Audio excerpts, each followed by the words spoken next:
آگے کر دیں تاکہ میں بولنے میں ایزی صحیح. ایک کو بعد میں جب آپ کہیں گے انشاءاللہ میں اندازہ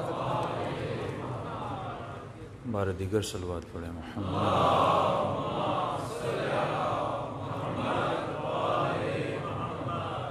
اپنے مرحومین کے لیے وہ مومنین و مومنات جو اس سال ہمارے ساتھ نہیں، ان سب کو یاد کریں.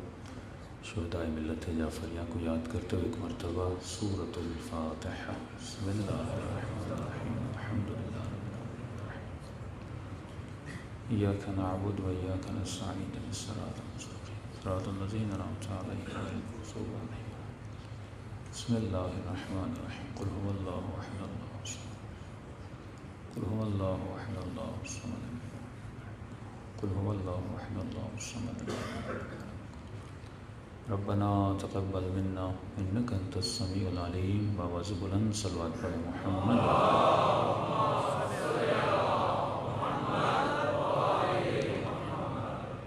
بسم اللہ الرحمن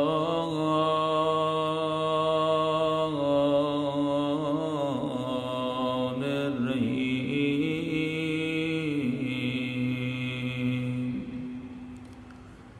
الحمد للہ رب العالمین.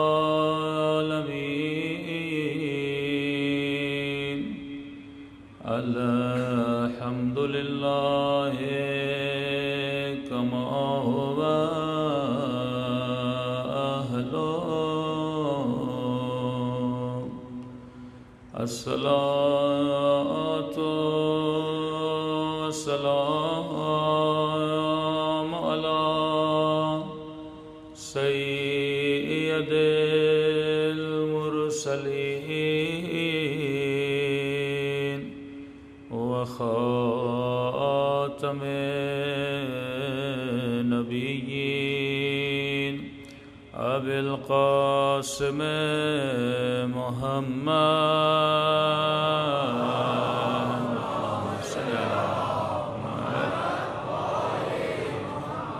وعلی آلہ الطیبین الطاہرین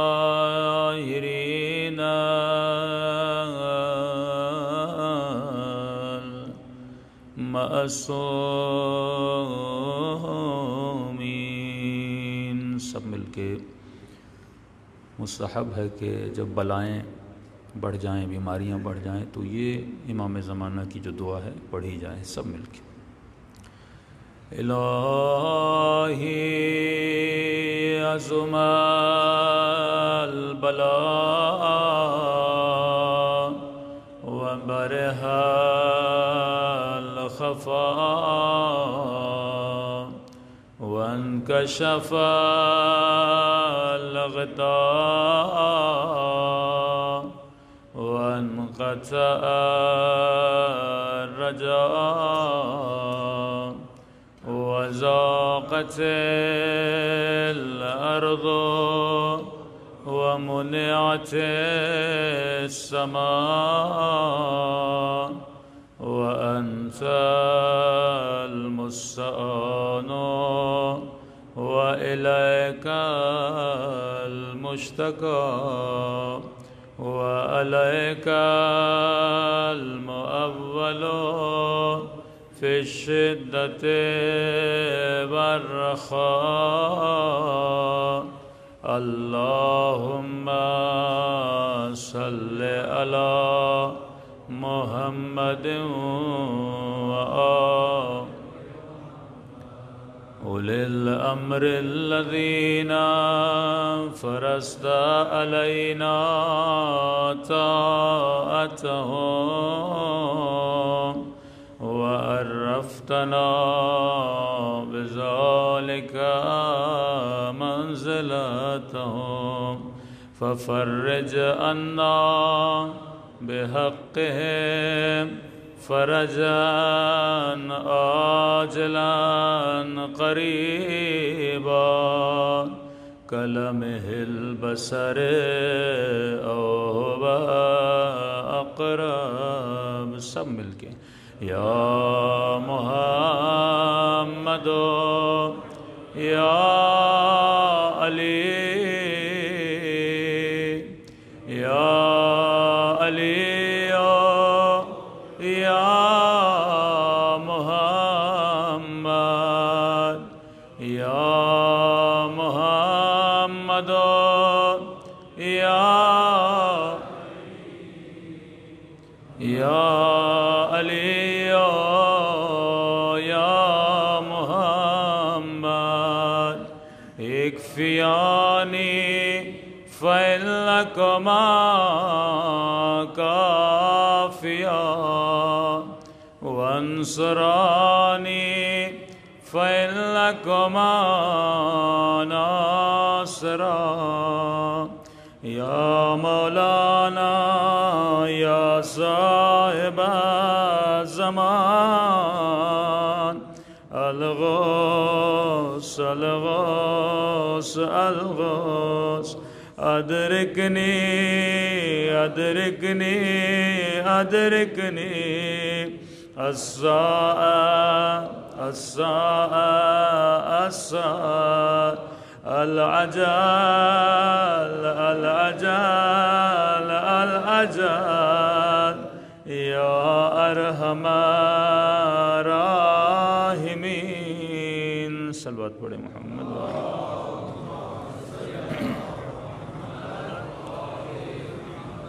بسم اللہ الرحمن الرحیم رب اشرح لی صدری ویسر لی امری واحلل عقدۃ من لسانی یفقهوا قولی اما بعد فقد قال سبحانہ وتعالی فی محکم کتابہ المجید وفرقانہ الحمید وقولہ الحق وهو اصدق الصادقین بسم اللہ الرحمن الرحیم انما ولیکم اللہ ورسولہ والذین آمنوا الذین یقیمون الصلاۃ ویؤتون الزکاۃ وهم راکعون صلوات پڑھے محمد وآل محمد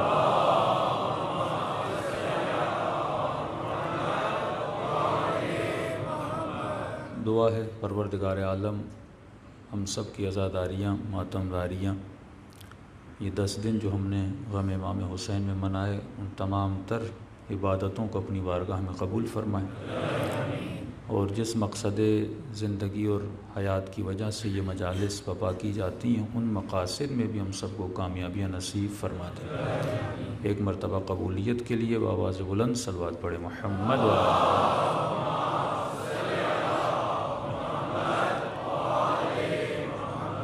گزارش آواز کا تھوڑا بیس آپ بڑھا دیں تاکہ مجھے زور نہ لگانا پڑے بار دیگر صلوات پڑھے محمد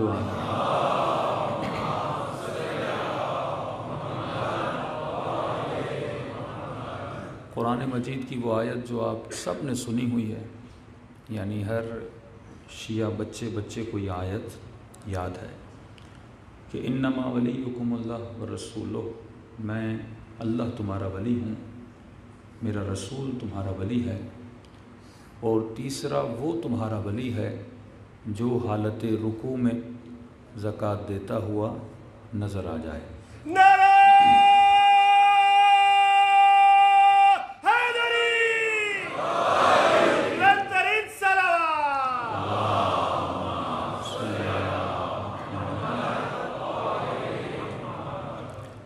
اب تاریخ نے لکھا کہ 40 سے زیادہ مفسرین نے لکھا کہ رکوع میں زکوٰۃ مولا امیر المومنین نے دی لیکن ایک مفسرین ایک باریک نقطہ جس پر متوجہ نہیں تھے وہ یہ تھا کہ آج تک تاریخ نے ایسا نہ زکوٰۃ دینے والا دیکھا نہ ایسی زکوٰۃ لینے والا دیکھا آپ کے یہاں بھی نمازیں ہوتی ہیں جمعہ ہوتا ہے لوگ خیرات لینے آتے ہیں لیکن آج تک بھی آپ نے نہیں دیکھا ہوگا کہ نمازی نماز پڑھیں اور لینے والا نماز کے بیچ میں آ کے مانگے اور آج تک ایسا نمازی بھی نہیں دیکھا ہوگا جو اپنی نماز کے بیچ میں خیرات دے جو مانگنے والا ہے وہ کہتا ہے صبر کرو جب نماز ختم ہوگی ویسے ہی نمازی کو مسجد کے باہر ہی نکلنا ہے تو جسے دینا ہوگا دے دے گا اور نمازی بھی کہتا ہے اتنی جلدی کیا ہے نماز ختم ہو جائے گی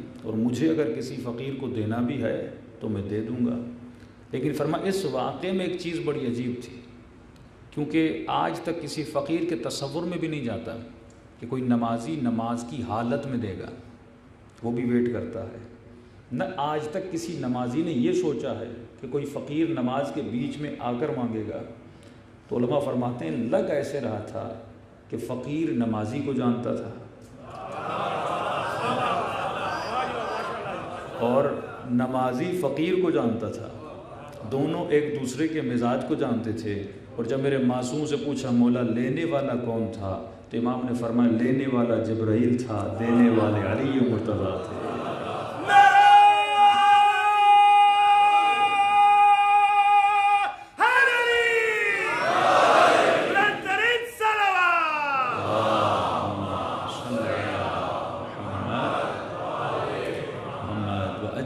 فرجہم۔ ایک اور نقطہ اس میں چھپا ہوا ہے کہ قرآن کی کئی آیتیں ایسی ہیں جس میں خدا نے 3 اطاعتیں مانگی ہیں۔ پہلی ولایت میں اللہ تمہارا ولی، والرسول میرا رسول تمہارا ولی، اور وہ ولی جو حالت رکوع میں زکوٰۃ دیتا ہوا نظر آ جائے، پورا سینٹنس ہے۔ تیسری ولایت کو خدا نے کھینچ کے بتایا، فوراً نہیں بتایا۔ اطیعوا اللہ واطیعوا الرسول، پھر وَأُولِي الْأَمْرِ مِنْكُمْ، 2-3 الفاظ آئے۔ لیکن جب اپنی اطاعت کی ایک لفظ اطیعوا اللہ، رسول کی وَالرَّسُولُ انما ولیکم اللہ والرسول، لیکن جب تیسری ولایت کی بات آتی ہے تو خدا سینٹنس کو کھینچتا ہے، کیونکہ اس تیسری ہی ولایت میں لوگ الجھے ہوئے ہیں۔ پہلی ولایت کو سب مان رہے ہیں، دوسری ولایت کو سب مان رہے ہیں۔ کہ انما ولیکم اللہ، مسلمانوں نے کہا لا الہ الا اللہ، کہا والرسول، مسلمانوں نے کہا محمد رسول اللہ۔ اب اگر یہاں تک آیت رک جاتی تو ہمارا کلمہ بھی رک جاتا، ہماری اذانیں بھی رک جاتی، لیکن آیت رکی نہیں، کہ اور وہ تمہارا ولی ہے جو حالت رکوع میں زکوٰۃ دیتا ہوا نظر آ جائے۔ اسی طرح 3 اطاعتیں، اللہ کی اطاعت کر، میرے رسول کی اطاعت کر، اور اس کی اطاعت کر وَأُولِي الْأَمْرِ مِنْكُمْ۔ لیکن سوال جو اکثر جوان کرتے ہیں یا اکثر جوانوں سے ہوتا ہے تشیع میں، وہ یہ ہے کہ بھائی اگر آپ کے 12 امام ہیں تو اتنا جھگڑا امت میں اچھا نہ ہوتا کہ رب 12 کے نام بتا دیتا قرآن میں، جس طرح کہا کہ میں اللہ میرا رسول، تو اللہ 12 کے نام بتا دیتا تو مسئلہ ہی حل ہو جاتا، نہ شیعہ سنی کا جھگڑا ہوتا، نہ عقائدی اختلاف ہوتا، 12 کے 12 نام آ جاتے۔ قرآن کی فصاحت و بلاغت کو سمجھیے، اللہ نے اپنا نام لیا، رسول کا نام لیا، لیکن جب تیسری اطاعت کی باری آئی تو نام نہیں لیا، صفت بتائی، نام نہیں لیا، صفت بتائی۔ مثلا آیت تطہیرہ پڑھیں، انما یرید اللہ لیذھب عنکم الرجس اہل البیت ویطہرکم تطہیرا، صفت بتائی کہ اہل بیت رسول وہ ہیں، نہ وہ نجاست کے قریب جاتے ہیں نہ نجاست ان کے قریب آتی ہے۔ تیسرا ولی وہ ہے جو حالت رکوع میں زکوٰۃ دیتا ہوا نظر آ جاتا ہے۔ کیوں؟ کیونکہ علماء فرماتے ہیں نام رکھنا آسان ہے، صفت کو اپنانا بڑا مشکل ہے۔ اس مجمع میں کئی لوگ ہوں گے جن کا نام علی ہوگا، لیکن علی جیسا کردار بنانا بڑا مشکل ہے۔ کئی لوگ ہوں گے جن کا نام محمد ہوگا، لیکن محمد جیسا بننا بڑا مشکل ہے۔ کئی لوگ ہوں گے جن کا نام سخی ماں باپ نے رکھا، لیکن سخی بننا بڑا مشکل ہے۔ کئی لوگ ہیں جن کا نام شیر علی ہوتا ہے، لیکن نام شیر رکھنے سے کوئی شیر نہیں بنتا، نام اسد رکھنے سے کوئی اسد نہیں بنتا۔ تو اللہ نے کہا اگر میں نام دیتا تو دشمن اہل بیت اپنے بچوں کے نام وہی رکھ لیتے، تو شاید بنو امیہ کی نسل میں سارے اہل بیت کے نام تجھے نظر آتے، کہتے یہ نام جو اللہ نے بتایا ہے یہی اسی کے لیے بتایا ہے، یہ نام جو اللہ نے ذکر، اللہ نے کہا میں نام نہیں بتاؤں گا، میں صفت بتاؤں گا۔ صفت کو پیدا کرنا بڑا مشکل ہے، اور صفت یہ ہے کہ نہ رجس ان کے قریب جاتا ہے نہ یہ رجس کے قریب جاتے ہیں۔ اب جا کر ایسے اہل بیت کو تلاش کرنا جنہوں نے کبھی کسی بت کو سجدہ نہ کیا ہو۔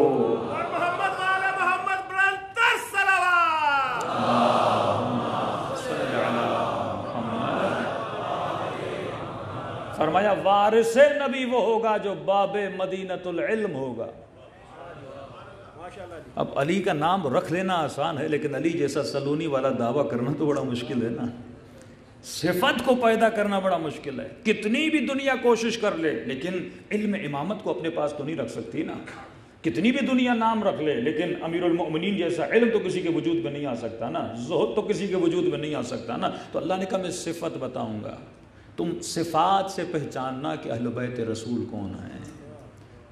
حسین اپنی صفات بتا کر گئے کہ یہ الہی کردار ہے, اور یزید اپنی صفات بتا کر گیا کہ یہ شیطانی کردار ہے.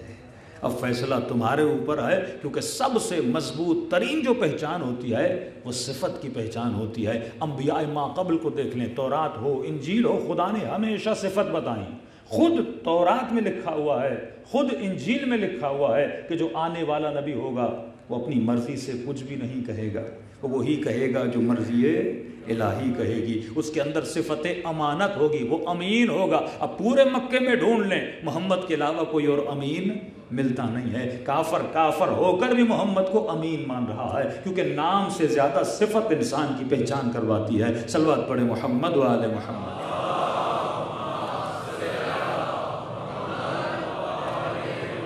آج دنیا اگر اہل بیت کو یاد کر رہی ہے تو نام سے زیادہ ان کی صفات کو یاد کرتی ہے کہ بھئی سب چھوڑ کے بھاگ گئے تھے, علی رکے تھے. تو یہ رکنا صفت ہے, بھاگنا صفت ہے. شہادت کا جذبہ یہ صفت ہے, شجاعت کا جذبہ یہ صفت ہے, سخاوت کا جذبہ یہ صفت ہے کہ کسی کے سینے پہ سوار ہوتے ہیں اور وہ ملعون مولا کے چہرے پہ لعاب دہن پھینک دیتا ہے اور علی کھڑے ہو جاتے ہیں. یہ کیا ہے؟ یہ صفت ہے. صبر صفت ہے, کمال صفت ہے, سخاوت صفت ہے. تو فرمایا جا کر دیکھنا اگر کوئی تجھے مظہر صفات خدا نظر آ جائے, اور انسان صفت کو پسند کرتا ہے. فرمایا اے انسان تو مجموعہ ہے کس کا؟ صفات کا. اب آئیے آیت کی طرف چلتے. انما ولیکم اللہ, میں اللہ تمہارا ولی ہوں. ہم سب نے کہا لا الہ الا اللہ, والرسول, ہم سب نے کہا محمد رسول اللہ. اور وہ تمہارا ولی ہے جو حالت رکوع میں زکوٰۃ دیتا ہوا نظر آ جائے. ہم سب نے کہا علی ولی اللہ. آج ایک سوال چھوڑ کے جا رہا ہوں, جو عقل مند لوگ ہیں آپ ان سے کریے گا کہ بھئی قرآن اٹھاؤ, 3 اطاعتیں واجب ہیں, اطیعوا اللہ وَأَطِيعُوا الرَّسُولَ وَأُولِي الْأَمْرِ مِنْكُمْ. اللہ کی اطاعت کرو, سارے مسلمانوں کو پتہ ہے اللہ کی اطاعت واجب ہے. محمد رسول اللہ کی اطاعت کرو, سارے مسلمانوں کو پتہ ہے کہ ہمیں مصطفیٰ کی اطاعت کرنی. ان سے پوچھو یہ تیسری اطاعت کس کی؟ وَأُولِي الْأَمْرِ مِنْكُمْ. اب ظاہر ہے یہاں بولنا پڑے گا اس اطاعت سے مراد اہل بیت رسول ہیں. اگر آپ اس کو ہٹاؤ گے تو پھر کون ہے؟ تو جواب یہ دیا کہ اولی الامر منکم. تمام تر مفسرین نے جو ہمارے مسلمانوں کے, اولی الامر منکم سے مراد یہ ہے کہ جو تمہارے وقت کا حاکم ہو اس کی اطاعت کرو. اس کا مطلب یہ کہ اس وقت پاکستان میں ہم سب پر عمران خان کی اطاعت واجب ہے. اور اطاعت ملائی ہوئی اللہ نے, اللہ کی اطاعت, رسول کی اطاعت اور اولی الامر کی اطاعت. بھائی کوئی تو مشابہت ہونی چاہیے نا تینوں اطاعتوں میں. اللہ تیسری اطاعت کو اپنے ساتھ رکھ رہا ہے, اللہ تیسری ولایت کو, اللہ تمہارا ولی, رسول تمہارا ولی, اور وہ ولی جو حالت رکوع میں زکوٰۃ دیتا ہے, تینوں ولایتوں کو ساتھ رکھ رہا ہے. یہ منکن تو مولا تو نہیں ہے کہ تم دوست بنا دو, دوست بنا دو چلو اچھی بات ہے آپ نے دوست بنا دیا, لیکن یہاں تو اطاعت کرنی ہے. دوست کی اطاعت تو واجب نہیں ہوتی لیکن اللہ کی اطاعت واجب ہوتی. النبی اولا بانفسکم. اطاعت سے مراد کیا ہے؟ فرمایا یہ نبی تمہارے نفسوں کا مولا ہے. نبی کی اطاعت کیسے ہوتی ہے؟ تمہارے نفسوں کا مالک, تمہاری جان کا مالک, تمہاری اولاد کا مالک, تمہارے مال کا مالک. کیا مطلب اولا بانفسکم؟ فرمایا اگر محمد چاہے تو تمہاری اجازت کے بغیر تمہارے مال کو راہ خدا میں دے سکتا ہے, کیونکہ وہ مالک ہے. وہ چاہے تو تمہاری اجازت کے بغیر تمہاری بیوی کو طلاق دے سکتا ہے, کیونکہ وہ تمہارے جان و مال و ناموس کا کیا ہے؟ مالک ہے. یہ اطاعت سے مراد ہے. جس طرح اللہ مالک, اسی طرح محمد مالک, اسی طرح وہ تیسرا بھی مالک ہوگا جس کی مجھے اطاعت کرنی ہے. تو کہہ دیا کہ وقت کا حاکم جو ہے اس کی اطاعت واجب ہے. اور آپ کے اسی اسلام آباد کا واقعہ ہے کہ جب لال مسجد پہ حملہ ہوا تو پرویز مشرف نے ان کو جو پیغام بھیجا تھا, کہا تھا بھائی آپ خود ہی تو کہتے ہو اولی الامر سے مراد وقت کا حاکم ہے, تو تم میری اطاعت کیوں نہیں کر رہے؟ کوئی پیمانہ تو ہوگا. اب جب قرآن کی تفسیر اگر کوئی غلط دروازے پہ چلا جائے تو خود مسلمان پھنس جاتا ہے. تو اللہ نے 3 ولایتیں انسان پر واجب کی, 3 اطاعتیں واجب کی. اللہ کی اطاعت ہم نے کہا لا الہ الا اللہ. رسول کی اطاعت ہم سب نے کہا محمد رسول اللہ. تیسری اطاعت وہ جو حالت رکوع میں زکوٰۃ دیتا ہوا نظر آ جائے, ہم سب نے کہا علی ولی اللہ. صلوات پڑھے محمد و آل محمد. محمد تو اجل فرج. بڑی باریکیاں ہیں, صرف قرآن کی ایک آیت کو لے لیں آپ پوری کائنات کو ہدایت دے سکتے ہیں. لیکن انسان کی عقل کو جھنجھوڑا جائے. مجلس رسم نہیں ہے, مجلس عقل کی گرہ کو کھولنے کا نام ہے.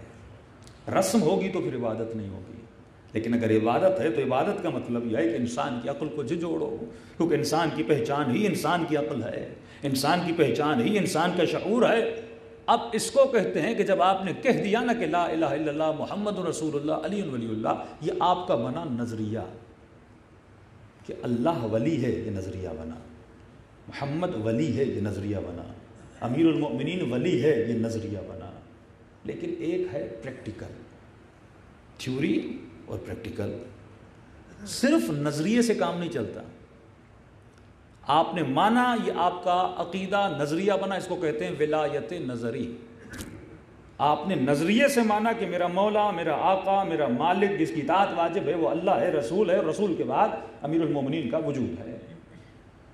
لیکن امام فرماتے ہیں جب تک تو ولایت عملی کے میدان میں نہیں آتا تب تک تجھے فائدہ نہیں ملے گا. آپ امام بارگاہ میں ایک اے سی پڑا تھا, بڑا امام بارگاہ کو ٹھنڈا کر رہا تھا. آپ نے کہا اے سی تو بڑا جاندار ہے, تو میرے گھر کا ہال بھی بہت بڑا ہے, تو لہٰذا میں بھی وہاں پہ اے سی لگاؤں گا تاکہ میرے گھر کا ہال ٹھنڈا ہو جائے. آپ نے پوچھا کون سا اے سی تھا, فلاں سا اے سی تھا. آپ نے وہ اے سی دکان سے خریدا اور گھر کے ہال میں جا کر رکھ دیا. 1 گھنٹہ گزر گیا, ٹھنڈا ہی نہیں ہو رہا. آپ نے امام بارگاہ کے ٹرسٹی کو بلایا, بھائی میں نے بھی وہی اے سی خریدا ہے لیکن میرا ہال ٹھنڈا نہیں ہو رہا. وہ گھر میں آیا اور کہنے لگا قبلہ آپ نے اے سی رکھا ہوا ہے, اس کو آن تو کریے. صرف نظریے سے کمرے ٹھنڈے نہیں ہوتے, صرف نظریے رکھنے سے انسان صاحب کرامت نہیں بنتا. جب تک یہ نظریہ ہے کہ ایسی ٹھنڈا کرتا ہے, لیکن کب کرے گا جب پریکٹیکلی اس کو آن کرو گے. یہ نظریہ ہے کہ قولوا لا الہ الا اللہ تفلحوا, کہو لا الہ الا اللہ تو کامیاب ہو جاؤ گے. ابو سفیان نے بھی لا الہ الا اللہ کہا, حسین کے مقابلے میں آنے والوں نے بھی لا الہ الا اللہ کہا. لیکن سوال یہ ہے کیا کامیاب ہوئے کہ زندگی میں نہیں ہوئے؟ انہوں نے نظریے محمد رسول اللہ کو مانا تھا, پریکٹیکلی ولایت محمد رسول اللہ میں نہیں آئے تھے. اسی طرح اگر تمہارا نظریہ ہے لا الہ الا اللہ محمد رسول اللہ علی ولی اللہ, اور آج زور لفظوں اور نظریے پر ہے کہ کون علی ولی اللہ کو مانتا ہے اور کون علی ولی اللہ کو نہیں مانتا, یہ تو نظریہ ہے.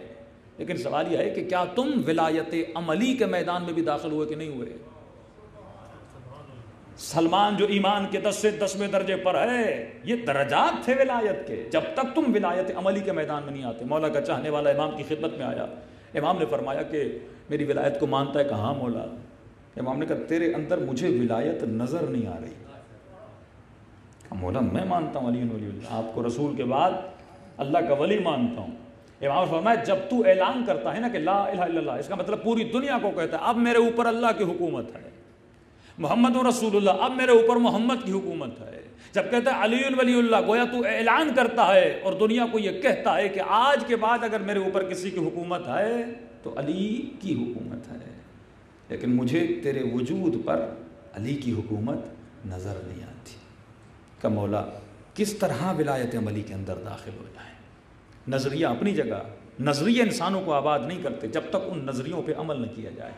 بہترین قانون ہے پاکستان کا, لیکن ایسے قانون کا فائدہ کیا جس پہ عمل نہ ہو. ہاں قانون ہو کو چور کو سزا ملے گی, راشی کو سزا ملے گی, لیکن سزا ملے ہی نہ تو فائدہ کیا. جب تک سزا پہ عمل درآمد نہ ہو تب تک قومیں آباد نہیں ہوتی. اسی طرح جب تک نظریے پہ عمل نہ ہو, اور جب انسان عمل کرتا ہے تو بتاؤں گا کہ اہل بیت اس انسان کو کیا کیا عطا کرتے ہیں. تو فرمایا جب تک تو ولایت عملی کے میدان میں داخل نہ ہو جائے. ہمارے ممبر پہ صرف ولایت نظری کا شور ہوتا ہے, لیکن لوگوں کو ولایت عملی بتائی نہیں جاتی. نظریے سے کچھ نہیں ہوتا. اس نظریے پہ جب تک قومیں عمل نہ کریں, ہر کسی کو پتا ہے کہ مسلمان کامیاب ہے، ہر کسی کو پتا ہے کہ فلاں رسول خدا کے نعرے میں اور رسول خدا کی زندگی گزارنے پر ہے، لیکن جب تک اس پہ عمل نہیں ہوگا. ریاست مدینہ کا نظریہ رکھنا اور ہے، لیکن ریاست مدینہ بنانا اور ہے. فرق ہے نعرے مارنے میں اور اس نعرے پر عمل کرنے میں زمین و آسمان کا فرق ہے. حسین کو خط لکھنا اور ہے، لیکن جس کو حسین خط لکھے یہ ولایت عملی کا میدان ہے. 20,000 خط حسین کو لکھے گئے اور ایک خط حسین ابن علی نے لکھا تھا.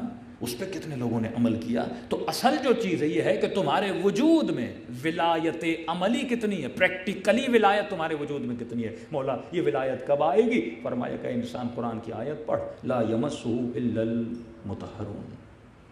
یہ ہے ظاہر قرآن.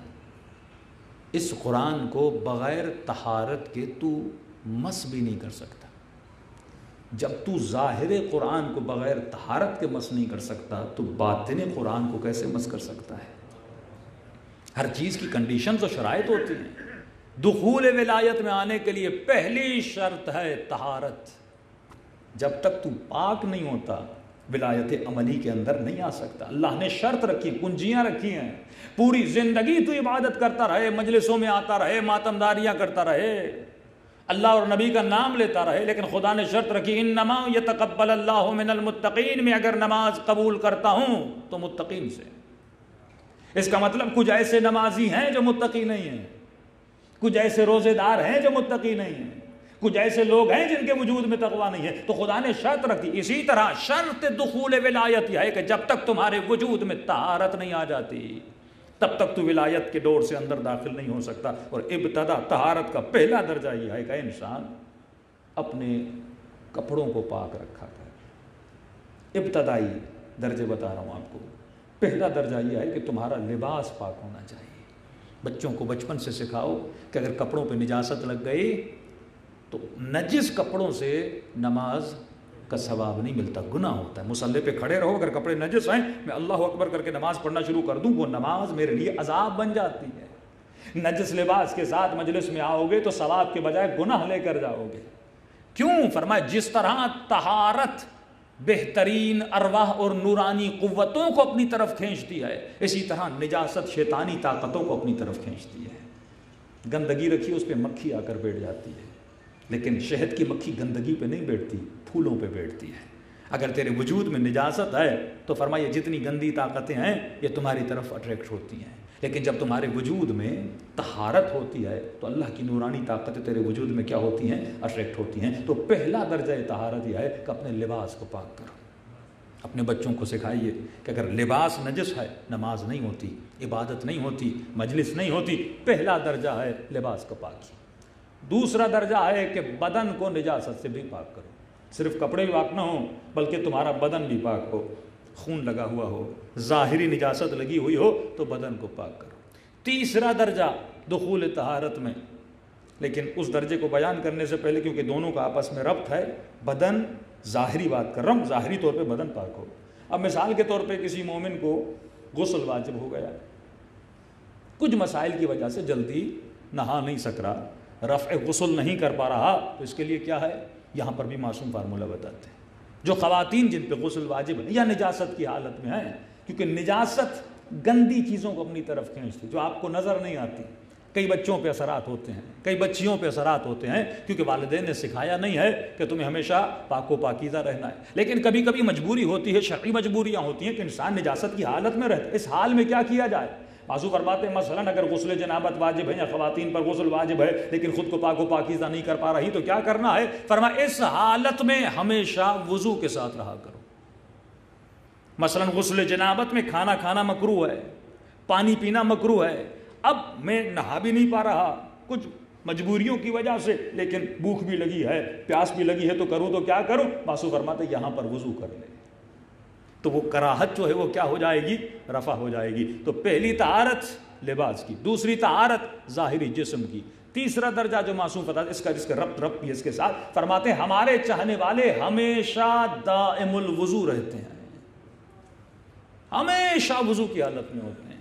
حدیث قدسی بھی آپ کو بتاؤں گا یعنی مومن علی کا چاہنے والا ہمیشہ وضو کی حالت میں رہتا ہے. رسول خدا کے پاس جوان گیا، یا رسول اللہ رزق میں تنگی ہے، روزگار میں تنگی ہے. تو نبی نے فرمایا کیا وضو کے ساتھ رہے؟ تو نہیں رسول اللہ، کہ ہمیشہ حالت وضو میں رہا کرو، اللہ تمہارے رزق و روزی میں برکت عطا کرے گا. آیت اللہ بہجت کے پاس ایک بوڑھا آیا اور آغا بہجت نے کہا اس کو میرے قریب لاؤ. قریب لائے، بڑا ملے. وہ جب بوڑھا گیا تو پوچھا آغا اس کو آپ نے کیوں بولا؟ کہ مجھے اس کے چہرے میں نور نظر آ رہا تھا. اور جب بوڑھے سے پوچھا کہ تم ایسا کرتے کیا ہو؟ کہ آغا بہجت کو تمہارے چہرے میں کا اور کوئی خاص عمل نہیں ہے لیکن ہمیشہ وضو کی حالت میں رہتا ہوں. امام رضا کا فرمان سنیں، فرمایا اگر کوئی مومن کسی کام کے لیے جائے اور اس کا کام نہ ہو تو وہ دوش کسی اور کو نہ دے، خود کو دے. کہ مولا کیوں؟ کہ اگر وضو کر کے جاتا تو اس کا کام ہو جانا تھا. تو مومن ہمیشہ حالت وضو میں رہتا ہے. وضو آپ کو نور بنا. اسپیشلی ابھی جو کرونا کی بیماریاں چل رہی ہیں تو بہترین عمل ہے آپ وضو کی حالت میں رہیں. 10 مرتبہ دن میں سینیٹائز کرتے ہو، اس سے اچھا ہے سیدھے سیدھے پانی سے اپنے ہاتھ کو دھو لو. 6 مرتبہ 7 مرتبہ دن میں وضو کر لو. وضو میں تمہارا اب سینیٹائزر سے ہاتھ آپ دھلیں گے نا، لیکن جب آپ وضو کرو گے تو منہ میں اگر کوئی وائرس ہوگا وہ بھی نکل جائے گا. آپ ناک میں استشمام کرو گے پانی کو، اس سے بھی اگر کوئی چیز ہوگی وہ نکل جائے گی. دوسرا وضو نور بھی ہے. تیسرا وضو کرنے سے پہلے انسان بسم اللہ الرحمن الرحیم پڑھتا ہے تو جتنی بیماریاں انسان کے وجود سے کیا ہو جاتی ہیں؟ رفع دفع ہو جاتی ہیں. سب بات پڑھے محمد و آل محمد.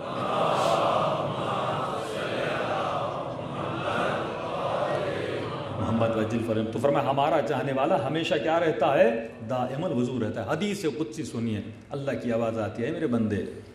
دیکھیے 2 لفظ ہیں عربی میں، ایک وفا ایک جفا. وفا یعنی وفاداری، جفا یعنی بے وفائی. اللہ کہتا ہے اگر میرے کسی چاہنے والے کا وضو ٹوٹ جائے اور اگر وہ دوبارہ وضو نہ کرے تو اس نے اپنے رب کے ساتھ جفا کی. اگر وضو ٹوٹ جائے اور دوبارہ وضو نہ کرے اس نے خدا کے ساتھ کیا کیا؟ جفا کی. لیکن اگر وضو ٹوٹے اور دوبارہ وضو کرے تو اس نے اعلان وفا کیا اپنے رب کے ساتھ. یعنی ہمیشہ حالت عبادت میں رہ رہا ہے نا، اللہ کی اطاعت میں رہ رہا ہے اور ظاہری اطاعت میں رہ رہا ہے. فرمایا اگر وضو ٹوٹا، وضو نہ کیا تو جفا، وضو کیا تو وفا. اب اگر وضو کر لیا اور وضو کرنے کے بعد اگر 2 رکعت نماز نہ پڑھے تو اس نے میرے ساتھ جفا کی، اور اگر نماز پڑھے تو اس نے میرے ساتھ وفا کی. کسی مومن نے کہا مولانا وضو کی حد تک تو ٹھیک ہے لیکن یہ نماز والی جو وفا ہے یہ تھوڑی مشکل ہے. اب ظاہر ہے آفس میں ہیں، کام پر ہیں، چلو وضو میں تو 2-3 منٹ لگ جاتے ہیں، لیکن آدمی 2 رکعت نماز مصلی ڈھونڈے، سجدگاہ ڈھونڈے. میں نے کہا یہ ہے 2 رکعت مستحب نماز، نہ مصلی کی ضرورت ہے نہ سجدگاہ کی ضرورت ہے. بیٹھ کے بھی پڑھ سکتے ہو، چلتے ہوئے بھی پڑھ سکتے ہو، ہر حال میں پڑھ سکتے ہیں. اس میں بھی تمہیں 2 منٹ لگیں گے.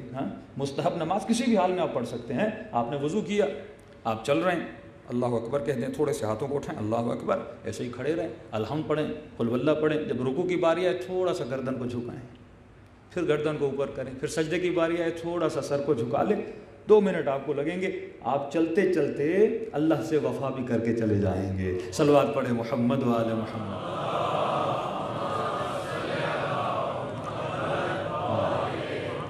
وہ مستحب نماز ہے، اس کے لیے قبلے کی بھی اتنی شرط نہیں ہے. فَإِنَّمَا تُوَلُّوا فَثَمَّ وَجْهُ اللَّهِ، یہ نماز ہے مستحبی کے لیے ہے. ہاں اگر پڑھ سکتے ہو، مصلی ہے، ہر چیز اویلیبل ہے تو بہتر ثواب یہ ہے کہ انسان مصلی پہ پڑھ لے. لیکن اگر اویلیبلٹی گاڑی پہ آدمی ہے، وضو کیا، ہاسپٹل میں ہے، اپنے کام پر ہے، کہیں پر بھی ہے تو چلتے چلتے آدمی 2 منٹ لگتے ہیں. لیکن کسی سے بات نہ کرو، اس 2 منٹ میں اپنی نماز کو ادا کر دو.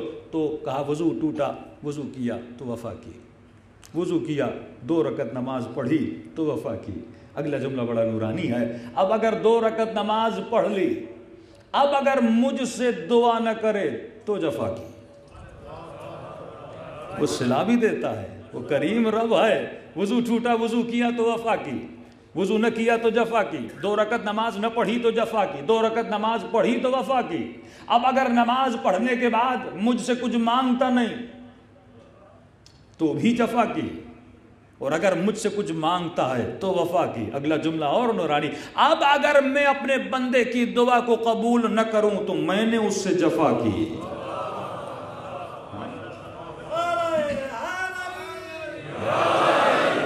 اور وہ خدا وہ ہے جو کسی سے جفا نہیں کرتا. خدا وفا ہی وفا کرتا ہے.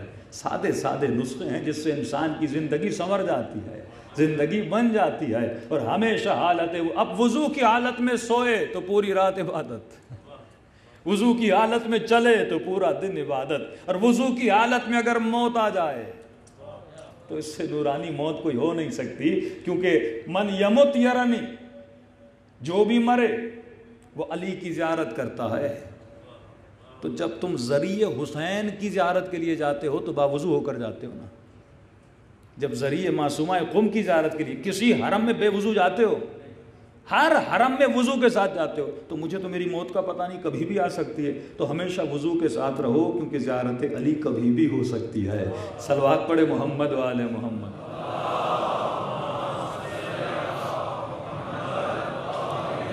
محمد وعجل فرجہم. تو یہ پہلا اسٹیج ہے. دیکھیے عادتوں کی مثال جو ہے نا وہ کچے دھاگوں کی طرح ہے. جب آپ ایک دن کرتے ہیں کچا دھاگا بن جاتا ہے, ایک مہینہ کیا تھوڑا دھاگا مضبوط ہوتا ہے, لیکن یہ دھاگا کبھی بھی ٹوٹ سکتا ہے. ہاں, ایک مہینہ کا مولانا میں 6 مہینے نماز شب, اپنے قصے جو لوگ پرانے سناتے ہیں, جوانی میں اتنے دن میں نے نماز شب, ابھی پڑھتے ہو کہ نہیں؟ جوانی کو چھوڑ دو, پچھلے زمانے, ابھی بتاؤ آج کیا کر رہے ہو؟ معیار تمہارا آج ہے, معیار تمہارا کل نہیں ہے. تو جب تم ریپیٹڈلی ایک عمل کو کرتے ہو, کچے دھاگے سے مضبوط ہوتا ہے. معصوم فرماتے ہیں اگر بہت زیادہ کرو نا اس عمل کو, تو وہ کچے دھاگے سے زنجیر بن جاتی ہے. اور جب یہ لوہے کی زنجیر بن گئی, پھر اسے دنیا کی کوئی طاقت توڑ بھی نہیں سکتی. پھر وہ زندان شام میں بھی ہو تو سیدہ زینب نماز شب پڑھتی ہوئی نظر آتی ہے. یہ مضبوط زنجیروں کی مثالیں ہیں کہ راسخ ہو گئی تھیں عبادت خدا اور عبادت پروردگار عالم اہل بیت اور اولاد اہل بیت کے وجود میں, کیونکہ انہوں نے ریپیٹڈلی اپنی اعمال کو کیا دیا تھا, انجام دیا تھا. ہمارے ایک دوست کہہ رہے تھے مولانا میں نفس کی غلبہ بتا رہا ہوں آپ پر, کہتے ہیں مولانا میں کوئی 7 سال سے دائم الوضو, 7 سال سے, بڑا عرصہ ہوتا ہے 7 سال. کہہ رہے آج بھی جب وضو ٹوٹتا ہے نا, اب جو بندہ 7 سال سے ریگولر وضو ٹوٹے وضو کرے, وضو ٹوٹے وضو کرے, کہ آج بھی جب وضو ٹوٹتا ہے نا, وضو کا اندر سے نفس کہتا ہے چھوڑ دو. یعنی 7 سال کی ریپیٹیشن کے بعد پھر بھی اندر سے آواز کیا آتی ہے, آج نہیں کرو, سستی دلاتا ہے مجھے. تو اسی لیے امام فرماتے ہیں یہ نفس بڑا خطرناک ہے. یہ مت سمجھنا کہ اگر تجھے کسی دن میں روک نہیں رہا تو اس کا مطلب یہ مر گیا ہے. مولا تشبیہ دیتے ہیں, فرماتے ہیں تمہارے نفس کی مثال سانپ کی طرح ہے. یہ کبھی کبھی بے ہوش ہو جاتا ہے لیکن زندہ ضرور رہتا ہے. کبھی بھی اٹھ کے آگے تمہیں گمراہ کرو. کب گمراہی سے بچو گے؟ جب کوشش کرو گے ہمیشہ حالت طہارت, لاکھوں گناہوں سے بچ جاؤ گے اگر حالت وضو میں رہو گے. صلوات پڑھے محمد و آل محمد.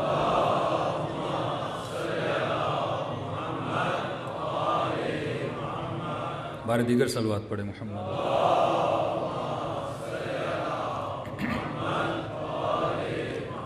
تو پہلی طہارت اپنے لباس کو نجاست سے بچ, یہ ولایت عملی کی پہلی شرط ہے.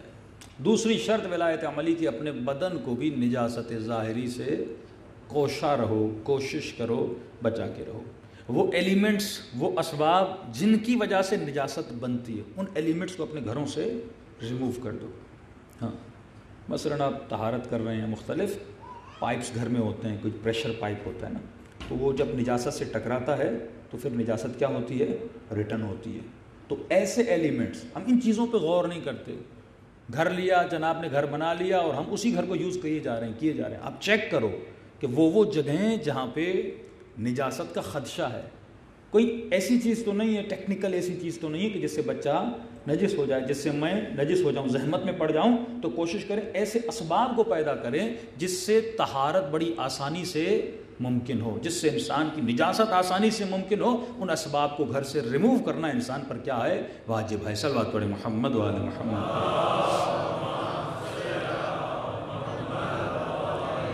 محمد وعجل فرجہم. تو 2 طہارتیں آپ نے سن لی, لباس کی طہارت اور جسم کی طہارت. جب انسان اس مرحلے کو پار کر لیتا ہے, اب تیسرے مرحلے میں داخل ہوتا ہے جو تھوڑا محنت طلب مرحلہ ہے, وہ ہے طہارت باطن. مولا کا جملہ سنیے, امام فرماتا ہے انسان خدا نے تجھے 7 قلم دیے ہیں, 7 پین دیے ہیں, 7 قلم دیے ہیں, لیکن یہ وہ قلم وہ ہے جب تو ان سے لکھتا ہے تو ان کی لکھائی مٹتی نہیں ہے. اچھا مولا یہ قلم جو اللہ نے دی یہ لکھنا کہاں پر ہے؟ فرمایا اللہ نے تجھے ایک سفید کاغذ دیا ہے. مولا مثال سے سمجھا رہے ہیں کہ مولا یہ سفید کاغذ کیا ہے اور یہ 7 قلم کیا ہے؟ فرمایا سفید کاغذ تمہاری روح ہے اور یہ 7 قلم تمہارے اعضاء و جوارح ہیں. تو اپنے 7 قلموں سے اپنی روح پر لکھتا جاتا ہے. 70 سال 60 سال جو تو لکھتا ہے وہی تجھے قیامت میں پڑھایا جاتا ہے. اور بعد یہ کہا کہ مرنے کے بعد تو 7 ممالک کا سفر کرے گا. 7 ممالک کی تشبیہ دی.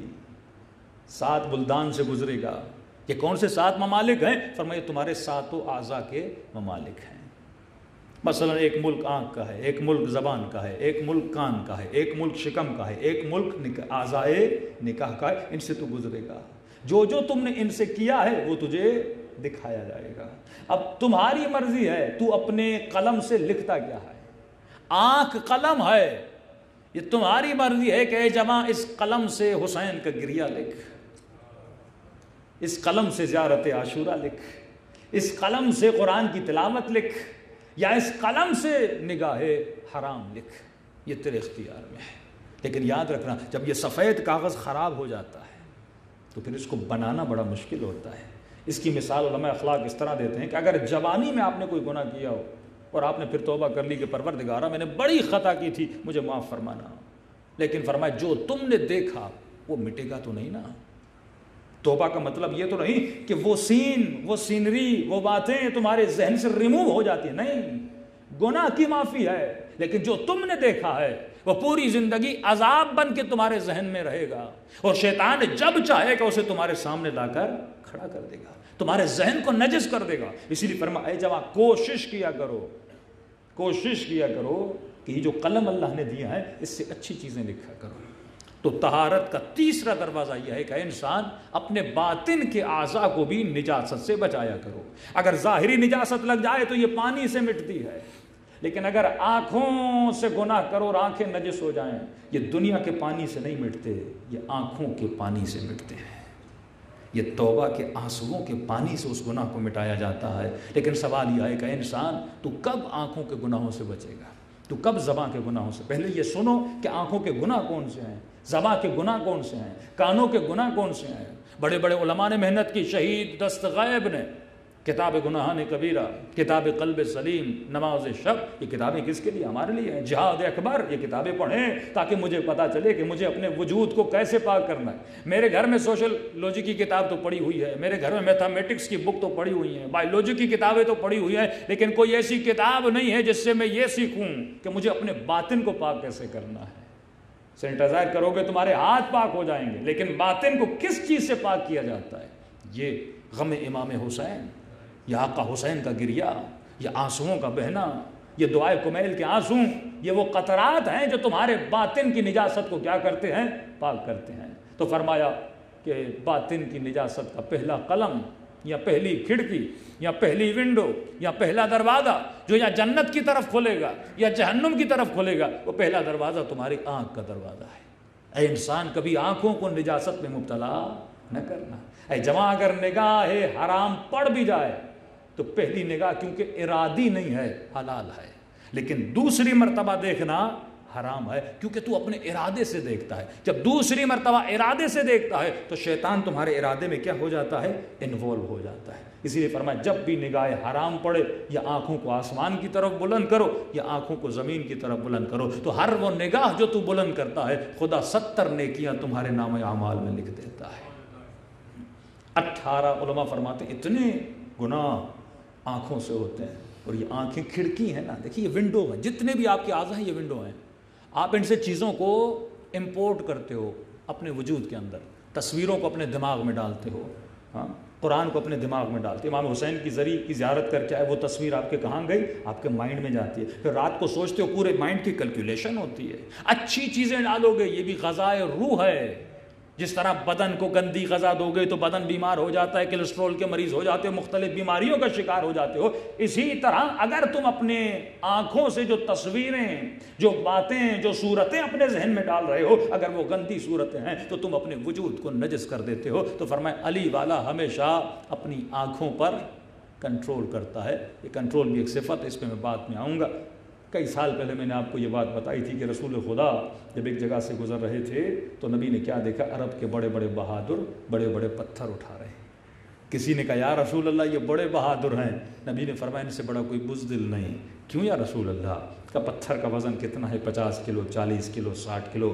اے جوان جو باڈی بلڈنگ کرنے جاتا ہے، بڑے بڑے ویٹ تو اٹھاتا ہے اور دنیا کو یہ کہتا ہے کہ میں بڑا طاقتور ہوں، میرے پاس اتنا پاور ہے، 100 kg کا وزن میں اٹھا لیتا ہوں. لیکن رسول خدا کی نظر میں سنو طاقتور کون ہے؟ یہ ہاتھوں کی طاقت. میں نے پچھلے سال کی مجلس، اتنی طاقت تو گدھے کے پاس بھی ہے، اتنی طاقت تو گھوڑے کے پاس بھی ہے، اتنی طاقت تو ہاتھی کے پاس بھی ہے. لیکن وہ کون سا پاور ہے جو صرف انسان کا پاور ہے؟ وہ قوت ارادے کی طاقت ہے جو کسی کے پاس نہیں ہے. اللہ نے صرف انسان کو عطا کی ہے. وہ تمہارے ول پاور کی طاقت ہے، وہ تمہارے اختیار کی طاقت ہے کہ اللہ نے تجھے بندے مختار بنایا ہے، اور مختار بنایا تو تمہارے ارادے کی وجہ سے بنایا. اب نبی فرماتے ہیں کتنا بزدل ہے جو 50 کلو کا وزن تو اٹھا لیتا ہے، لیکن جب نگاہ کسی نامحرم پہ پڑتی ہے تو چند گرام کی پلکوں کو بند نہیں کر سکتا. کتنا مجبور ہو جاتا ہے کہ آنکھیں پھٹی کی پھٹی رہ جاتی ہیں. اسے نہ شرم آتی ہے نہ اللہ کے حضور میں حیا آتی ہے. کیوں؟ کیونکہ یہ غلام بن چکا ہے اپنے نفس کا. امام فرماتے ہیں غور کیا کر، اگر تو غلام نفس بن جاتا ہے تو دنیا میں بھی ذلیل ہوتا ہے، آخرت میں بھی خوار ہوتا ہے. کیونکہ نفس کے سامنے بار بار خود کو چھوٹا کرتا رہتا ہے، اس کی خواہشوں کے سامنے خود کو زمین پر رینگتا رہتا ہے. اور فرماتے ہیں بعض لوگوں کی مثال اس فٹ بال کی طرح ہے کہ کھلاڑی جہاں چاہے کک مارے اور بال چلی جاتی ہے. تو فرمایا خود کو شیطان کے قدموں کا فٹ بال نہ بنایا کر، نفس کو اپنے پاؤں کا فٹ بال بنا. دیکھ علی ابن ابی طالب کے چہرے پہ لعاب دہن پھینکا ہے، لیکن علی کھڑے ہو کر بتاتے ہیں کہ نفس علی کے قدموں کا فٹ بال ہے. کوئی ایسا نہیں جو علی کے ساتھ کھیلے. علی ارادے کا اتنا مضبوط ہے کہ مولا کے ارادے پہ کوئی اگر حاوی ہوتا بھی ہے تو وہ ارادے پروردگار عالم ہے. کوئی اور ارادہ ان کے ارادوں پہ حکومت نہیں کر سکتا. تو انسان یہیں سے پتہ چل جاتا ہے کہ تیرے اوپر ولایت عملی کتنی حاوی ہے. زبان سے علی علی کرنا بہت آسان ہے، نظری نعرے مارنا بہت آسان ہے، لیکن آنکھوں پر علی کی ولایت کو نافذ کرنا اور عملی ولایت کے میدان میں داخل ہو جانا بڑا مشکل ہے. صلوات پڑھیں محمد و آل محمد.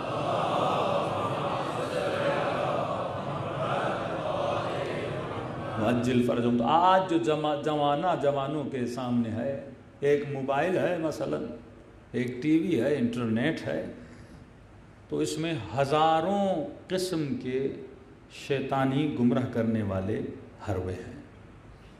میں نے کراچی میں کسی مجلس میں کہا تھا کہ اگر بچوں کی صحیح تربیت نہیں کی، بچیوں کی صحیح تربیت نہیں کی تو موبائل نہ دیا کرو، کیونکہ تم ایک وسیلہ دے رہے ہو گمراہی میں مبتلا ہونے کا. کسی مومن نے میسج کیا مولانا یہ تو ٹیکنالوجی کا زمانہ ہے، ہم بچوں کو موبائل سے کیسے روکیں؟ تو آپ کے بیان سے یہ تاثر مل رہا ہے کہ آپ ٹیکنالوجی کے اینٹی ہیں. ہاں، میں نے کہا ٹیکنالوجی کی مخالفت کسی نے نہیں کی. موبائل سے میری مراد ٹیبلٹ نہیں ہے، موبائل میں ہوتا ہے سم. ہر اس چیز سے اپنے بچے اور بچی کو بچاؤ جس میں کوئی ایسا سوراخ پیدا ہو جائے کہ جس میں کوئی نامحرم داخل ہو جائے. میں اس لیے یہ باتیں کرتا ہوں کیونکہ میرے پاس میسج آتے ہیں، فون کالز آتے ہیں، شادی شدہ لوگوں کے گھر اجڑ گئے، شادی شدہ لوگوں کے گھر اڑ گئے ایک میسج کی وجہ سے، ایک کال کی وجہ سے. کیونکہ تربیت اس خاتون کی نہیں ہے، اس بچے کی صحیح تربیت نہیں ہے، اور ہر جگہ شیطانی حربیں ہیں، ہر جگہ شیطانی حربیں ہیں. تو جب تک میں صحیح تربیت نہیں کر پاتا، ہاں ٹولز یوز کرو، کمپیوٹر دو، لیپ ٹاپ دو، لیکن ایسی چیز جہاں سے کوئی کنیکشن پیدا ہو جائے. اس کا ذریعہ سم کارڈ ہوتا ہے، اس کا ذریعہ واٹس ایپ ہوتا ہے، اس کے ذرائع بہت ہوتے ہیں. یہاں اپنے بچوں کی تربیت کرو.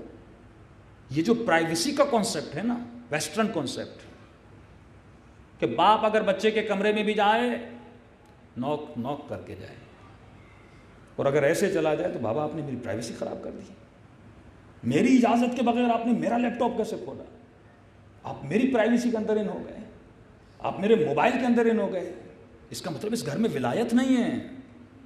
امیر المؤمنین کی اگر مجھ پر ولایت ہے تو میری اجازت کے بغیر وہ میرے مال کو بھی مصرف کر سکتے ہیں، میری اجازت کے بغیر میری بیوی کو طلاق بھی دلوا سکتے ہیں، میری اجازت کے بغیر میرے بچوں کے مالک بھی۔ اسی طرح باپ کی ولایت بچے پر ہے۔ اسلام کہتا ہے والد اپنے بیٹے کی زندگی میں 100% انوالو رہے، اس کی وجہ ہے مثلا جو ویسٹرن کلچر تھا کہ جس میں بچے شادی کرنے کے بعد ویسٹرن ورلڈ میں اپنے والدین سے سیپریٹ ہو جاتے ہیں، یہ ویسٹرن کلچر ہے۔ اسلامی کلچر یہ تھا کہ جوائنٹ سسٹم میں رہو، ہاں مسائل ہوتے ہیں لیکن مسائل کا حل یہ نہیں کہ تم جدا ہو جاؤ، مسائل اس لیے ہوتے ہیں کیونکہ اس گھر میں تربیت نہیں ہے، نہ ساس کو پتا ہے بہو کے ساتھ اخلاق کیا کرنا ہے، نہ بہو کو پتا ہے کہ مجھے اپنی ساس کے ساتھ، نہ بیٹے کو پتا ہے کہ ماں کا حق کیا ہے اور بیوی کا حق کیا ہے، تو ان دونوں میں کنفیوز ہو جاتا ہے۔ اس کی صحیح اب تربیت نہیں ہے تو اس کا حل یہ تو نہیں کہ تم گھروں کو اجاڑ کے الگ ہو جاؤ اپنے والدین کے ساتھ۔ اور جو اطاعت والدین، جو ثواب خدمت والدین، صرف والد و والدہ کے دیکھنا بھی عبادت ہے، تو اس سے محروم ہو جائے۔ کم از کم گھر میں رہے گا تو اپنی ماں کے پاؤں تو دبائے گا، باپ کی خیریت تو پوچھے گا۔ لیکن وہ ویسٹرن کلچر جو مسلم سوسائٹی میں ہو گیا کہ ان کے بوڑھے ماں باپ آپ دیکھیں اولڈ ہاؤسز میں رہتے ہیں، ڈپریشن کا شکار، کینسر کے شکار ہو جاتے ہیں، پوری زندگی ان کی تباہ و برباد، اب خسرت دنیا والآخرہ ہو جاتا ہے۔ اور یہی کلچر ہماری سوسائٹیز میں، ہماری پرائیویسی خراب ہو رہی ہے۔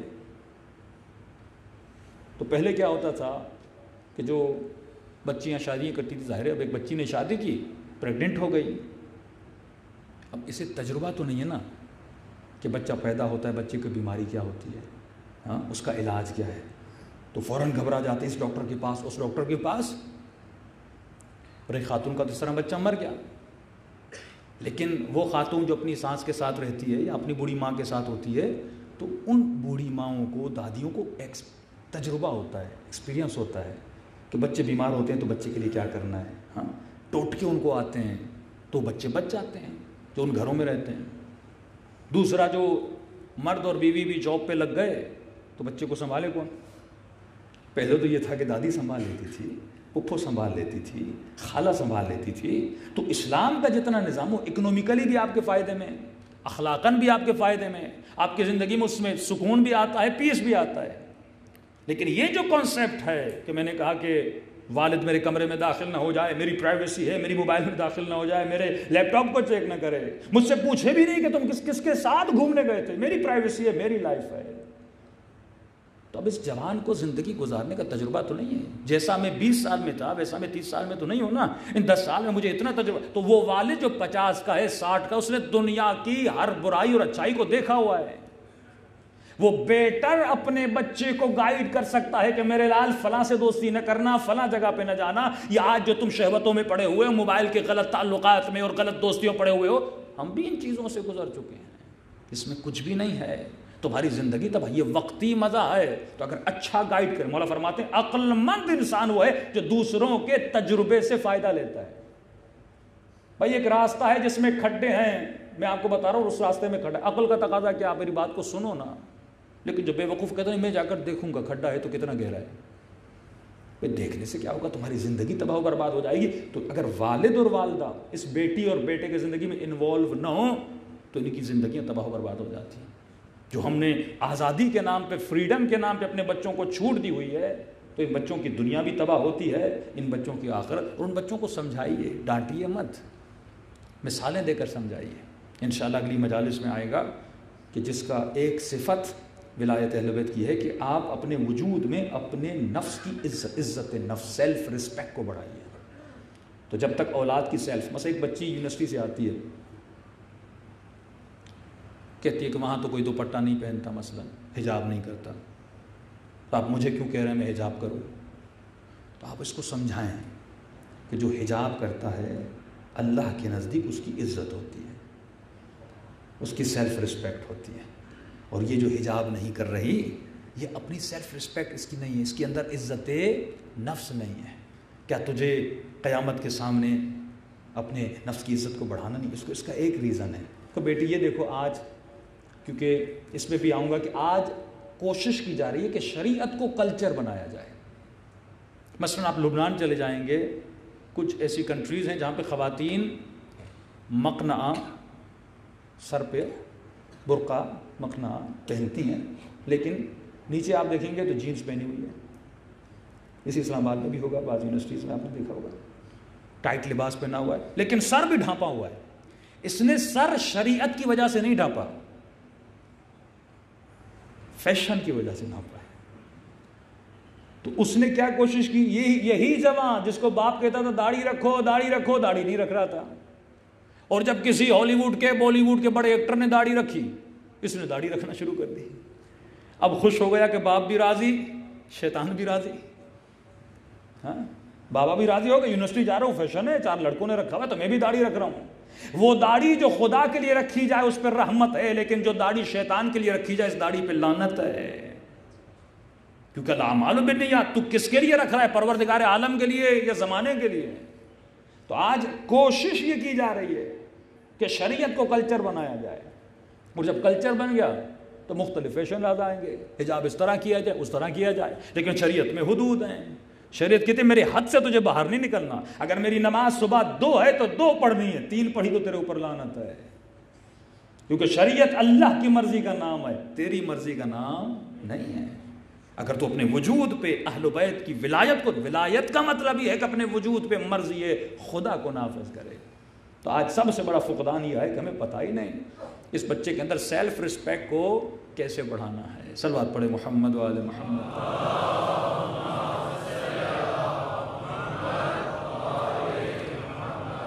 امام حسن کا ایک صحابی تھا, وہ جب بھی مولا کے پاس آتا تھا اللہم صلی اللہ محمد,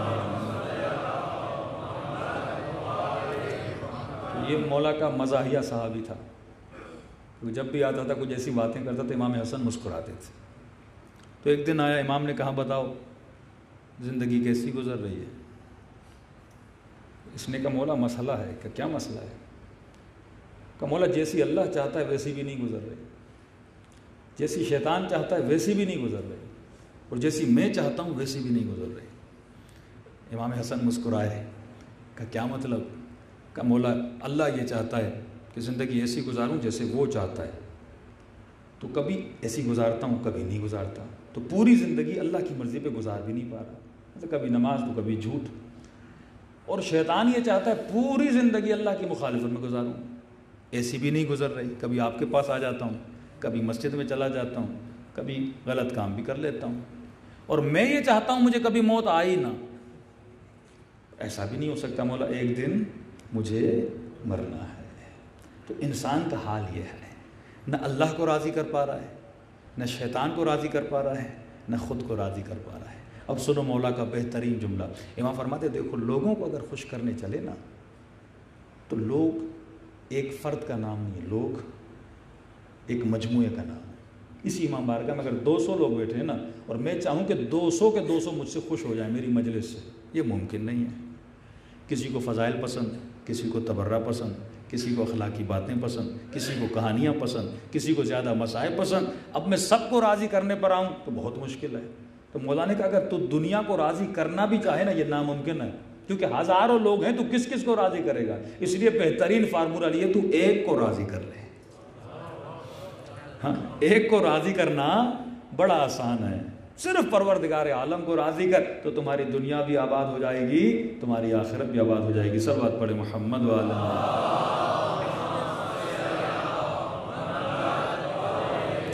محمد وعجل فرجہم. تو عزیزان محترم, ولایت عملی پریکٹس کا نام ہے, عمل کے ساتھ دخول ولایت کا نام ہے, اور اس کی پہلی کھڑکی جو طہارت باطنی کی ہے وہ آپ کی آنکھیں ہیں.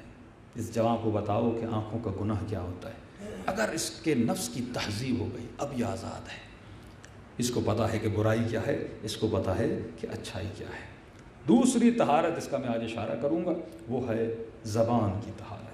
فرمایا 18 گناہان کبیرہ اس زبان سے ہوتے ہیں. بعض نے یہاں تک لکھا 99 گناہان صغیرہ بھی زبان سے ہوتے ہیں. کسی پہ تہمت لگائی, ہاں, شرک کیا, کفر کیا, مولا حسین کے قتل کا فتویٰ دیا, مسلمانوں کے قتل کا فتویٰ دیا, قوم پرستی, لسان پرستی، صوبائیت، یہ تمام تر چیزیں کہاں سے جنم لیتی ہیں؟ زبان سے جنم لیتی ہیں۔ امام فرماتے ہیں اگر تو زبان پہ کنٹرول نہیں کرتا تو کبھی بھی علی والا نہیں ہو سکتا۔ یہ زبان کا کام بولنا ہے، لیکن یہ سیکھو تجھے بولنا کیا ہے۔ عجیب جملہ فرمایا، اے انسان جب تک تو بولتا نہیں یہ زبان تیری قیدی ہوتی ہے، لیکن جب تو بول لیتا ہے تو اپنی زبان کا قیدی بن جاتا ہے۔ لہذا سوچ کے بولا کر، تمہارا ایک جملہ 2 مومنوں میں طلاق کروا سکتا ہے، تمہارا ایک جملہ 2 لوگوں میں جھگڑا کروا سکتا ہے، تمہارا ایک جملہ 70 سال ممبروں سے مولا علی کو برا بھلا کہا گیا۔ یہ زبان کا گناہ تھا۔ جن لوگوں کو تمیز نہیں تھی، یہ زبان اطاعت خدا کے لیے بنی ہے، مخالفت پروردگار عالم کے لیے نہیں بنی۔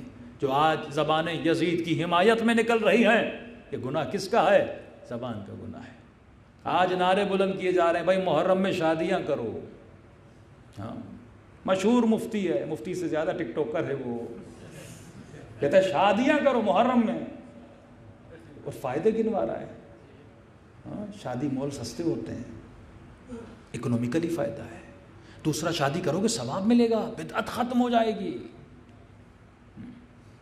یہ کون بول رہا ہے؟ اس کے اوپر نفس کا حملہ ہے۔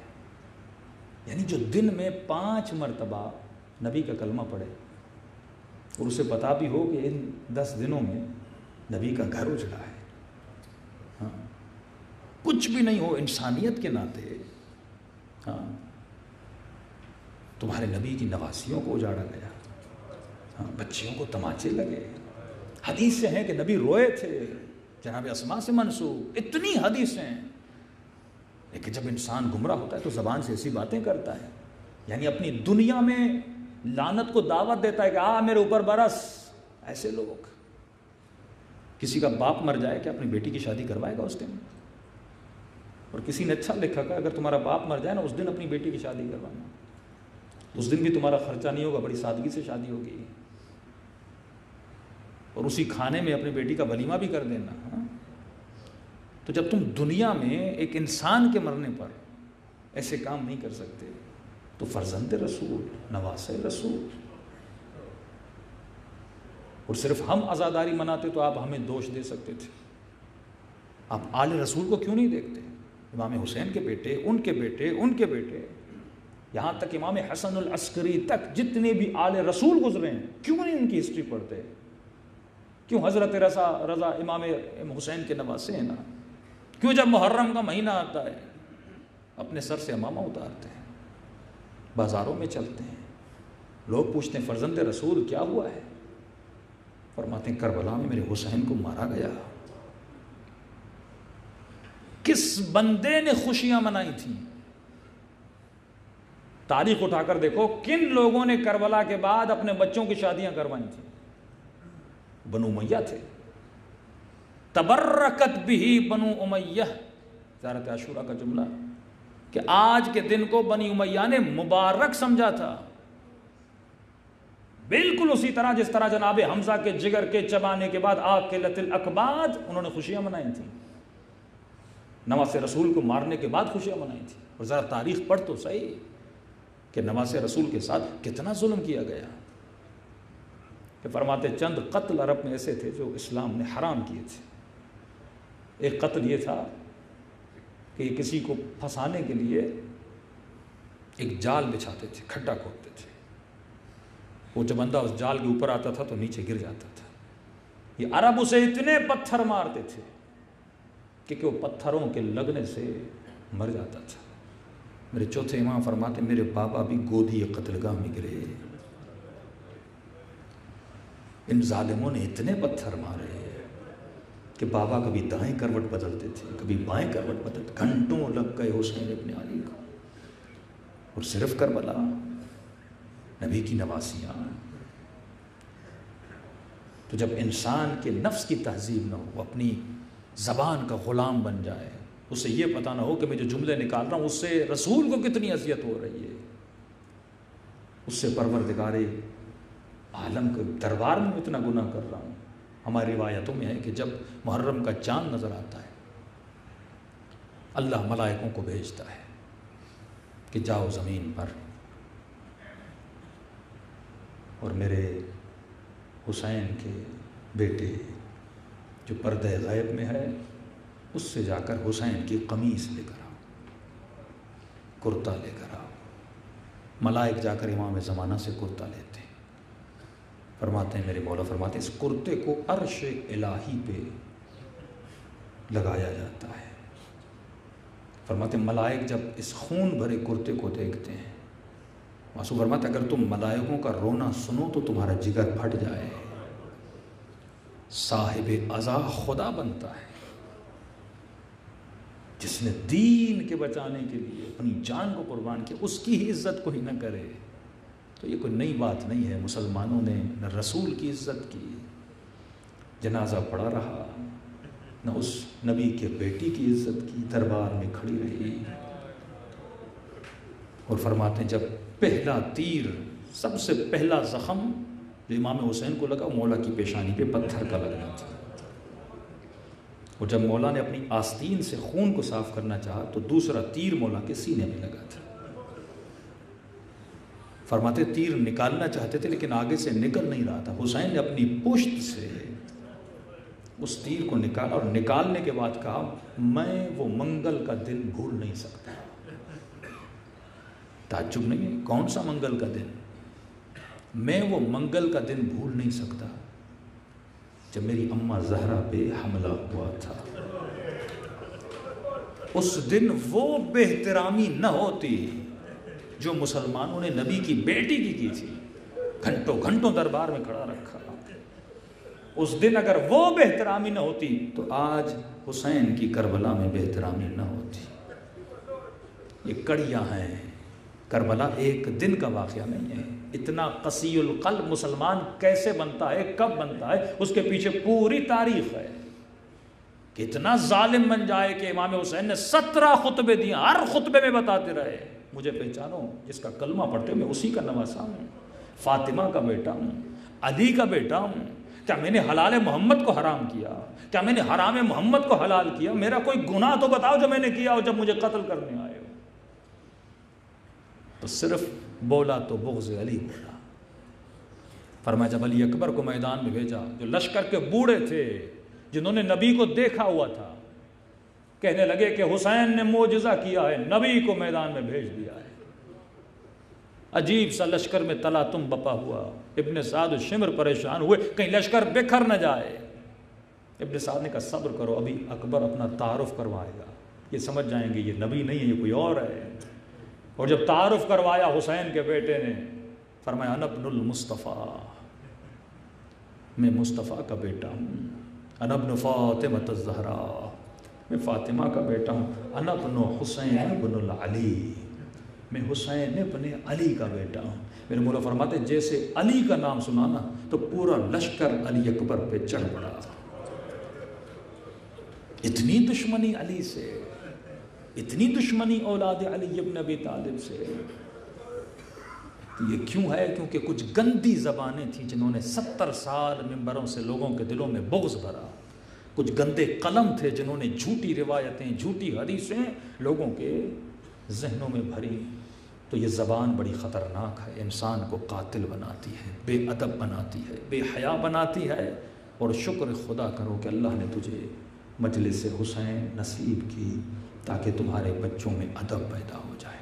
تو معصوم فرماتے ہمیشہ زبان کو کنٹرول کرو، کس سے؟ ذکر پروردگار عالم سے۔ چلو تو سبحان اللہ، الحمدللہ، صلوات پڑھا کرو تاکہ یہ زبان ذکر خدا سے کنٹرول میں رہے۔ سوچو کہ تم دن میں کتنے گھنٹے اللہ کا ذکر کرتے ہو اور کتنے گھنٹے دنیا کا ذکر کرتے ہو۔ تو آئیے دلوں کو کربلا لے کر چلیں، اور ان دنوں میں بہترین ذکر سلام حسین ہے۔ ثواب زیارت حسین کا ثواب ہے اگر خلوص دل سے انسان اپنے آقا امام حسین کو سلام کرے۔ سب مل کے السلام علی الحسین وعلی علی ابن الحسین وعلی اولاد الحسین وعلی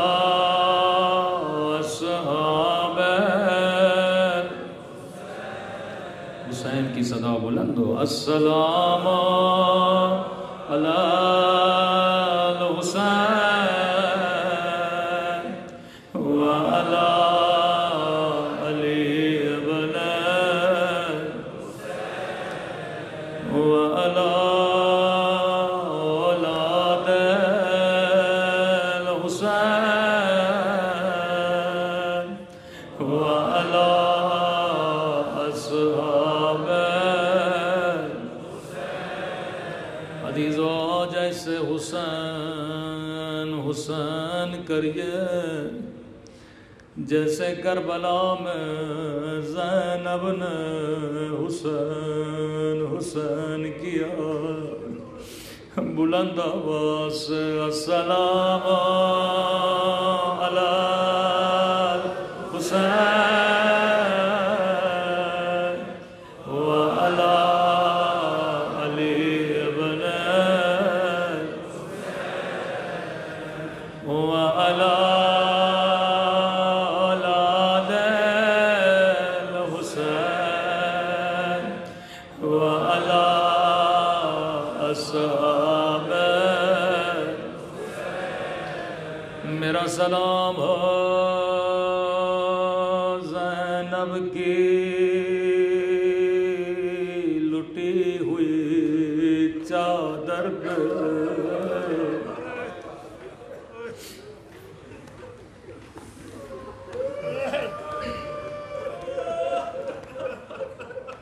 میرا سلام ہو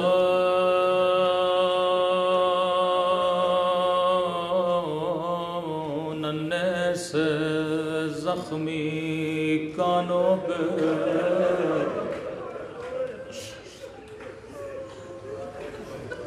کوئی باپ اپنی بیٹی کو بڑی محبت سے بالیاں پہنائے روتی رہی کہتی رہی صبر کرو میں خود اتار کے دیتی ہوں لیکن فرمایا اتنی بھی مہلت نہیں دے کانوں سے خون جاری ہوا امام زمانہ کے سلام ہیں یہ میرے سلام نہیں ہے فرمایا میرا سلام زخمی رخساروں پہ جن کا رنگ بدلتا رہا کبھی ظالم کے تماچوں نے رنگ کالا کیا کبھی ظالم کے تماچوں نے رنگ نیلا کیا پھر فرمایا میرا سلام ان خشک ہونٹوں پہ جن پہ ظالم چھڑی مار رہا تھا ایک کرتا ہے جس نے زینب کو بڑا رلایا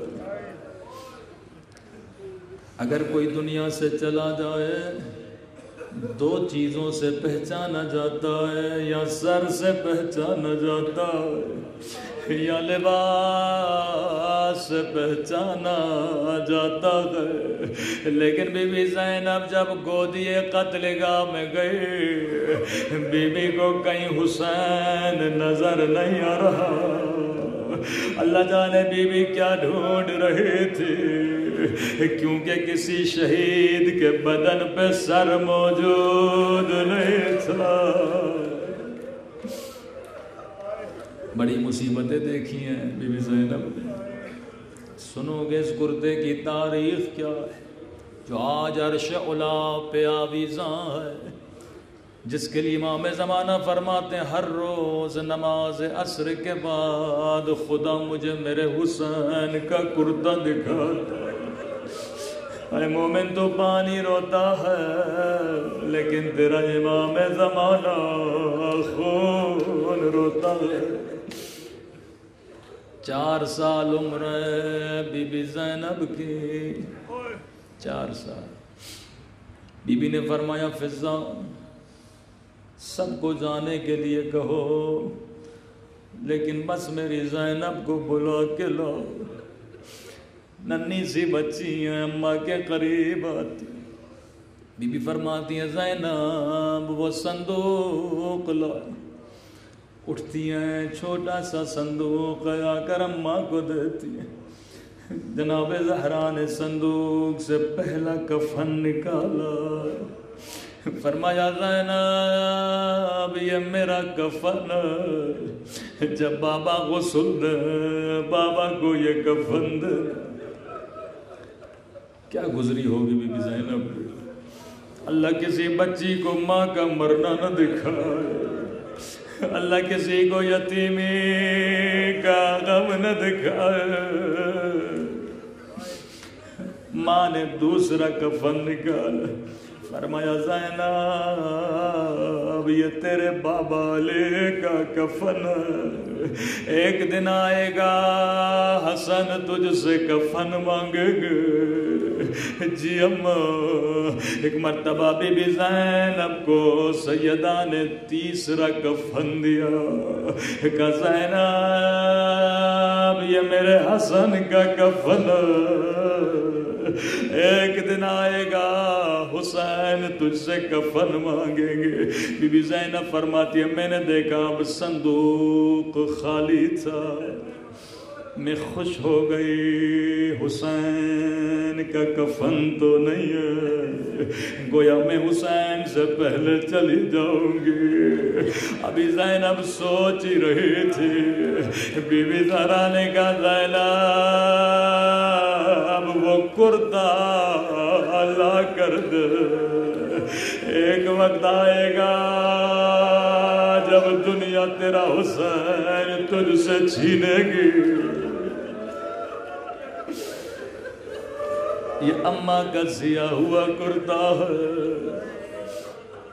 فرماتے جب امام حسین خیموں سے ہر بی بی سے خدا حافظ کر کے جانے لگے، ہر بی بی کو امام نے چپ کروایا، لیکن فرمایا سیدہ زینب روئے جا رہی ہے، روئے جا رہی ہے۔ فاشار الی قلب زینب، امام حسین نے اپنی انگلی سے بی بی زینب کے دل کی طرف اشارہ کیا۔ تاریخ لکھتی ہے عجیب انقلاب آیا، زینب نے کہا حسین اب جانا ہے تو چلے جاؤ، میں تجھے روکوں گے نہیں۔ ابھی تھوڑی دیر باہر ہی نکلے تھے، پھر سیدہ زینب نے آواز دی مہلن مہلا یا ابن الزہرا، جیسے ماں کا نام سنا مولا حسین رک گئے۔ جی بہن زینب، کہ بھیا حسین اماں نے کہا تھا جب حسین جانے لگے حسین کے گلے پہ میری طرف سے بوسہ دینا۔ اس وقت کسی کی سمجھ میں نہیں آیا زینب حسین کے گلے کا بوسہ کیوں لے رہی ہیں، لیکن جب گودی قتل گائے، جب 7 ضربت چلے، الا لعنت اللہ علی القوم الظالمین۔ پروردگارا تجھے امام حسین کے خون بھرے کرتے کا واسطہ، امام زمانہ کے آنسوؤں کا واسطہ، سیدہ زینب کی غربت و اسارت کا واسطہ ہمارے مولا اور آقا امام کا ظہور فرماؤ، ہم سب کو امام کے آبان و انصار میں شریک فرماؤ، ہم سب کے صغیرہ کبیرہ گناہ معاف فرماؤ، قبر و قیامت میں امام حسین کی شفاعت نصیب فرماؤ، جو سنا اس پر عمل کرنے کی توفیق نصیب فرما، ہم سب کو عاقبت بخیری نصیب فرما۔ ربنا تقبل منا انک انت السمیع العلیم۔